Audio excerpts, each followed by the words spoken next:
Target penonton Formula E dari 50.000 jadi 10.000 doang, ditulis oleh X Hardy dari siwar.com. Sebelum kita lanjut, jangan lupa subscribe dan nyalakan loncengnya agar Anda menjadi yang pertama mendapatkan informasi dari jurnal terupdate. Pekerjaan venue Formula E tampaknya berjalan lancar sesuai rencana. Acara balapan tak populer ini juga sudah pasti akan dilaksanakan. Pertanyaan yang mungkin banyak ditanyakan adalah berapa banyak penonton yang akan menonton langsung? MotoGP di Mandalika disaksikan langsung oleh 60 ribuan orang. Itu pun diturunkan jumlahnya dari rencana awal, yaitu 100.000 orang karena pandemi. Target penonton Formula E pernah diungkapkan sebelumnya oleh Direktur Utama PT Jakarta Propertindo Widi Amanasto. Pada konferensi pers Rabu 22 Desember tahun lalu, Widi mengatakan diperkirakan akan ada 50.000 penonton yang langsung menyaksikan gelaran Formula E dari tribun. Dia bahkan sesumbar mengatakan akan menggunakan areal Ancol secara keseluruhan karena sulit mengendalikan massa penonton yang diperkirakan membludak. Mengenai hari H, mungkin karena penonton sekitar 50.000, tentunya untuk masyarakat umum mengendalikan agak sulit, sehingga mungkin pada hari H kita gunakan kawasan Ancol hanya untuk balap saja supaya tidak chaos, kata Widi. Dia mengatakan kepada masyarakat yang mau menonton tapi tidak kebagian tempat menonton secara langsung, siaran Formula E bisa disaksikan di layar kaca. 50.000 penonton ini antara realistis atau terlalu ambisius. Saya pribadi sama sekali awam soal Formula E. Saya yakin mayoritas masyarakat di sini juga awam dan kurang berminat dengan balapan ini. Di Indonesia, MotoGP adalah yang paling populer. Bahkan Formula One pun tidak lagi populer di sini.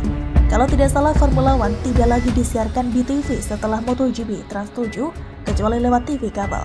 Baru-baru ini Komite Pelaksana Formula E, Irawan Sucahyono mengatakan, kapasitas tribun sirkuit Formula E yang akan disediakan untuk penonton langsung berjumlah sekitar 10.000.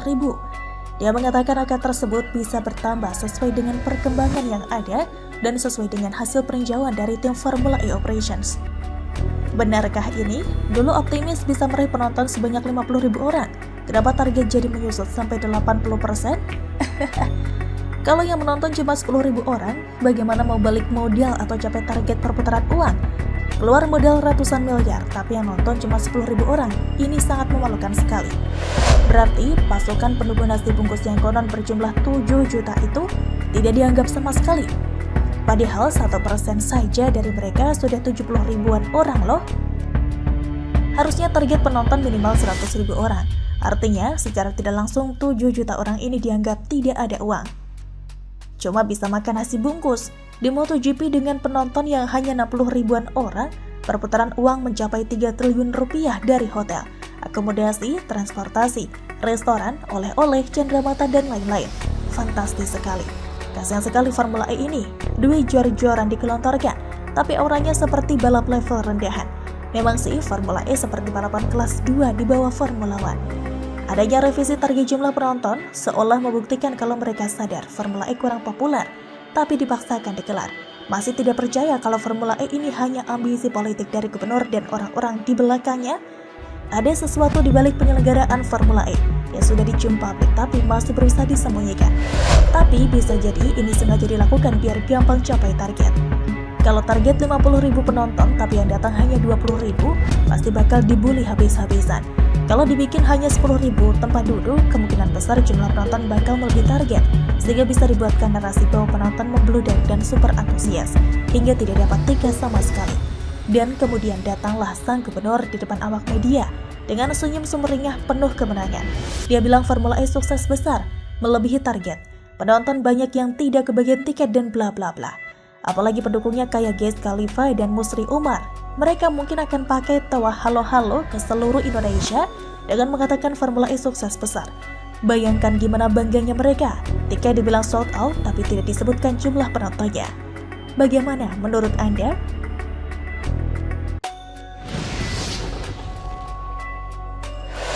Injak poster bergambar Jokowi, Kadrun memang gak ada akhlak, ditulis oleh Ferry Padli dari siwar.com. Sebelum kita lanjut, jangan lupa subscribe dan nyalakan loncengnya agar Anda menjadi yang pertama mendapatkan informasi dari jurnal terupdate. Sebenarnya di negeri ini, menggelar demo boleh-boleh saja. Tidak ada yang melarang. Bahkan dengan adanya demo itu menandakan bahwa demokrasi di suatu negara sehat. Itulah kenapa ketika ada sekelompok massa menggelar aksi mesti melapor ke polisi dulu, agar saat mereka menyampaikan aspirasi bisa dikawal. Apalagi kalau lokasi demo di jalan misalnya.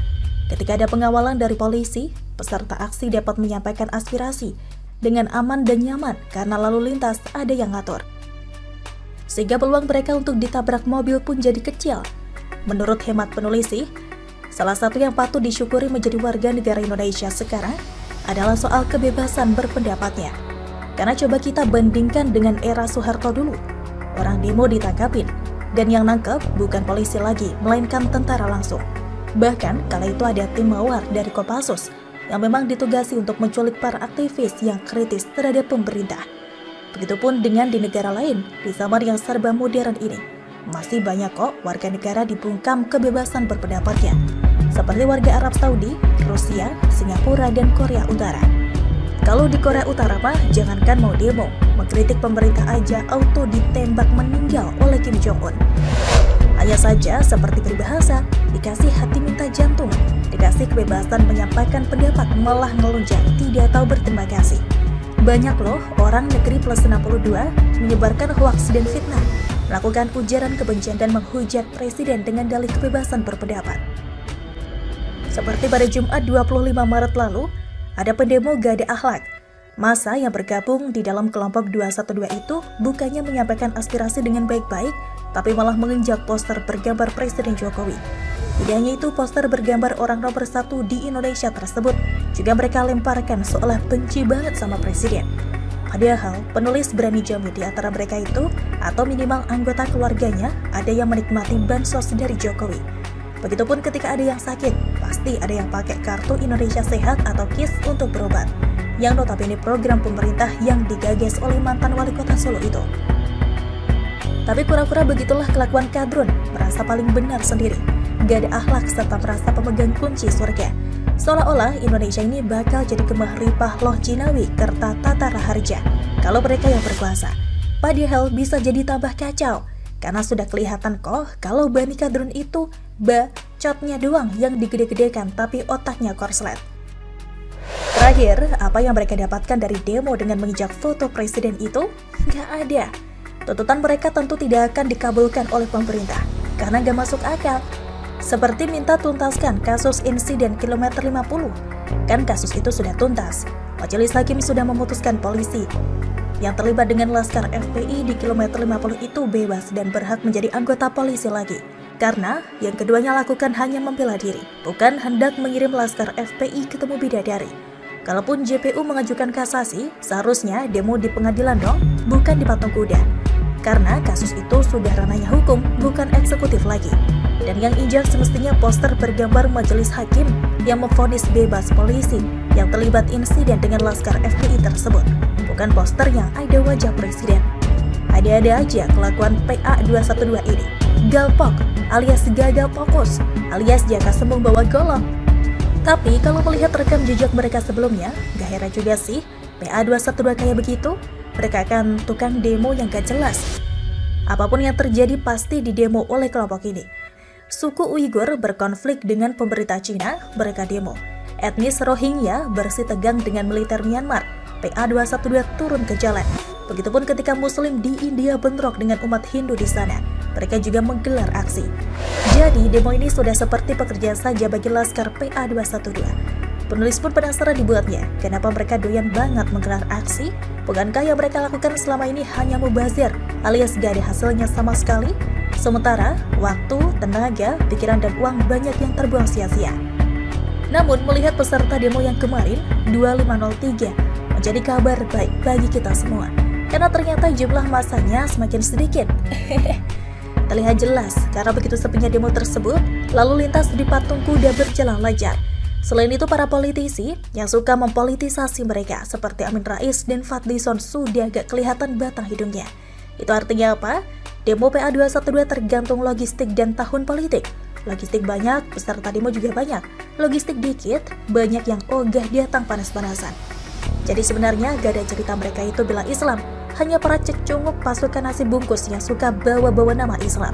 Karena sejatinya pemeluk Islam pasti menghormati pemimpinnya, serta gak akan mungkin gak ada akhlak seperti itu. Bagaimana menurut Anda?